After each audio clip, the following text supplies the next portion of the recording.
Teman-teman, kali ini saya ingin membahas video mengenai santri-santri atau jemaah yang ngalap-ngalap berkah terhadap apa yang dikenakan habaib. Penyakit gulu ini sudah berlebihan ya, sudah akut di Indonesia ini. Jadi jangankan pakaian yang dipakai habaib ya, siwak bekas dijual berapa katanya? 20 juta atau berapa itu lupa sudah. Terus sorban perjuangannya habaib dipakai di ini di itu katanya. Pokoknya yang bekas-bekas saja dari mereka itu, meskipun harganya cuma puluhan ribu, 100 ribu, dijual puluhan juta, laku. Karena apa? Doktrin gulu kepada umat sudah tingkat akut, teman-teman. Sehingga apa? Mereka ini menganggap apapun bekas mereka itu barokah. Istrinya pun dizinahi sama habaib.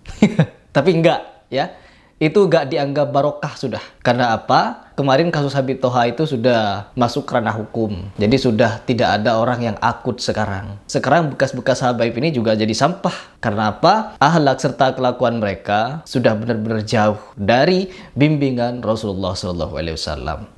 Ya, terus yang berikutnya, perihal ngalap-ngalap berkah ini, apakah benar di dalam Islam dibolehkan ngalap-ngalap berkah kepada selain Nabi Muhammad SAW?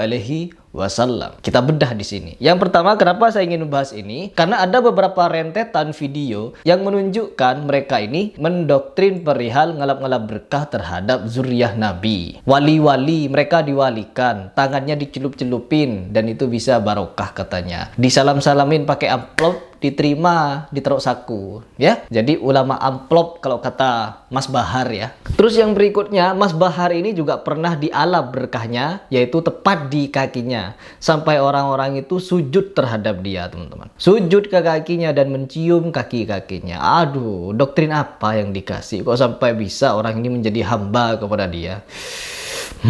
Terus yang bikin saya geli kemarin, tempat duduknya habaib dicium-cium sama jemaah ya, seperti ini videonya. Ini apa-apaan? Doktrin apa, Bib, yang kalian kasih kepada umat? Kenapa mereka sampai gulu seperti itu? Ya, doktrin apa? Sedangkan kalau kita mau merujuk kepada kisah Rasulullah SAW beserta para sahabat mengenai ngalap-ngalap berkah atau tabarruk ini, teman-teman, di dalam perspektif Islam, pandangan beberapa orang, ada hadis yang dituturkan oleh Abu Waqid Al-Laisi. Abu Waqid ini pernah berjalan-jalan dengan Rasulullah atau menemani Rasulullah ke Huwain. Tiba-tiba di perjalanan mereka melihat suatu pohon ya. Pohon itu dikeramatkan, teman-teman. Pohon itu adalah pohonnya orang-orang musyrik untuk ngalap-ngalap berkah juga di situ atau untuk nyembah-nyembah. Orang-orang musyrik terdahulu menghampiri pohon itu untuk ngalap-ngalap berkah, naruh senjata di sana agar apa? Agar senjatanya bisa mendapatkan berkah. Diyakini sudah masuk kepada iman, keyakinan, akidah, teman-teman.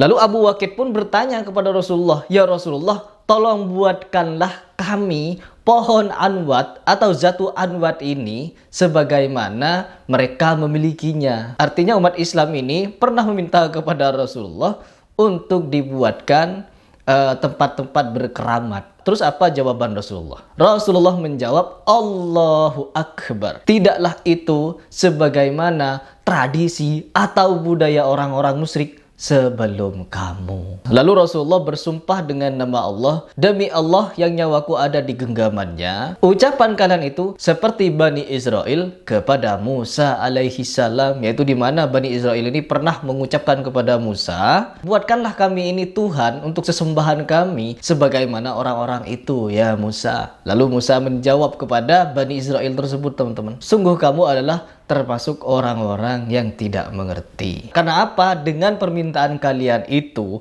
sesungguhnya kalian telah meniru atau mengikuti jejaknya orang-orang yang sebelum kalian." Siapakah itu? Yaitu Yahudi dan Nasrani. Hadis ini sahih yang diriwayatkan oleh At-Tirmizi. Di sini teman-teman, kita bisa mengambil pelajaran kepada hal-hal yang dikeramatkan saja itu tidak dibenarkan oleh Rasulullah. Ya, apalagi bekas kursi, bekas tempat duduknya habaib, dialap-alap berkahnya. Rumusannya dapat dari mana kalau kursi itu dicium kita mendapatkan berkah? Sedangkan kita bisa melihat sendiri fenomena kepada Sayyidina Umar bin Khattab ketika dia hendak mencium Hajar Aswad. Umar bin Khattab ini adalah terkenal sebagai mukmin yang keimanannya itu mentok, teman-teman. Jadi akidahnya itu tidak bisa diganggu-gugat. Karena banyak perantara Umar bin Khattab, Allah Subhanahu wa taala menurunkan wahyunya kepada Rasulullah. Nah, di sini teman-teman, ketika Sayyidina Umar ini hendak mau mencium Hajar Aswad, dia menggerutu, teman-teman. Yaitu dengan gerutuan kalau dia sesungguhnya tidak ingin mencium Hajar Aswad itu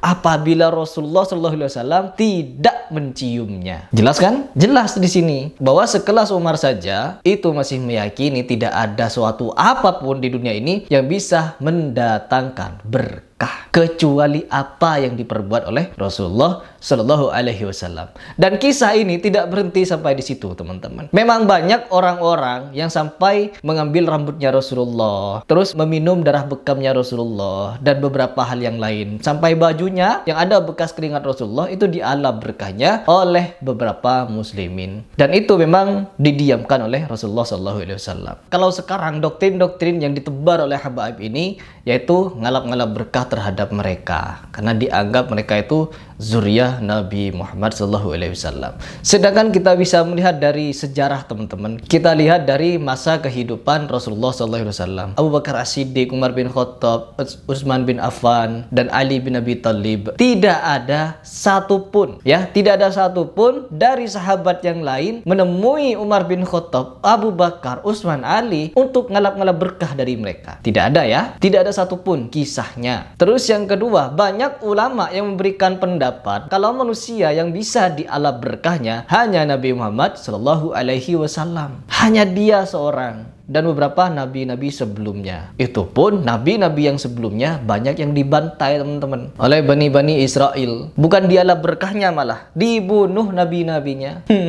Terus yang berikutnya kita lihat kehidupannya Siti Fatimah, anak kandung Nabi Muhammad SAW dan istri Ali bin Abi Thalib. Dia memiliki anak dua, Hasan dan Husain, di mana kedua anak ini adalah cucu kesayangan Nabi Muhammad SAW. Tetapi apa yang terjadi? Tidak ada satupun dari para sahabat ini ngalap-ngalap berkah terhadap Hasan dan Husain. Minta sendalnya Husain gitu karena sendalnya bisa mulia, anaknya Nabi, ya, cucunya Nabi. Atau minta bekas minumnya, celupan tangannya Hasan dan Husain. Tidak ada. Ini cucu Rasulullah, cucu kandung yang hidup sezaman dengan Nabi Muhammad, tapi mereka ngalap berkahnya kepada Nabi langsung, tidak kepada Hasan dan Husain. Begitu. Enggak kalau sekarang. Ini yang nasabnya saja tidak jelas. Banyak orang yang menelitinya. Banyak juga orang yang memberikan statement kalau nasab mereka terputus dengan Rasulullah, tetapi pengagungan mereka berlebihan. Kalau habaib yang ada di Indonesia sudah tidak aman,